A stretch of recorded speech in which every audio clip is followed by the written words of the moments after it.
to appreciate. Thutha wa kĩgomano gĩa thikũ igĩrĩ kĩrĩa honge cia gũtetera ihoto cia ũmũndũ ikoretwo nakĩo mwena wa Naivasha magĩtongorio nĩ mũrũgamĩrĩri wa haki Africa Yusuf Abubakar, ikinyanĩirie gũkaĩra rũhonge rwa ũrũmwe wa mabũrũri-inĩ rwa UN gũteithũra bũrũri kumana na ciĩko cia andũ kũnyitwo mĩgwate na amwe kũragwo, makĩũria rũhonge rũrũ gũthuthuria riboti ici.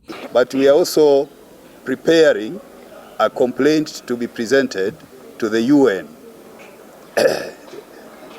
because of the alarming state of violations of human rights. So that is another strategy, so that we invite the UN to take cognizance of the violations by the state on the human rights of the Kenyan people. Government must expedite the official invitation to the UN Special Rapporteur on Enforced Disappearances to assess the situation in Kenya and demonstrate goodwill in halting these violations.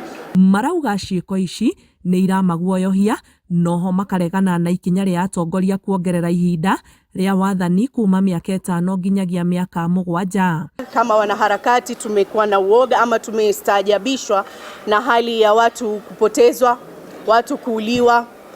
Kama juzi tu tulikuwa na Kitengela 3 waliweza kupotezwa na ni wenzetu. Tumeona visa mbalimbali, wanawake kuuliwa. Hasa jana tu tumeweza kumuona mama na watoto wake kuweza kupotezwa maisha yao. Moreover, we call upon the government to respect the independence of the judiciary.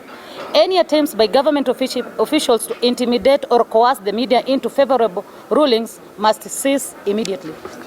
Authoritarian trend mirrors dictatorial behavior, where public sentiment is subordinated to the interest of a privileged few.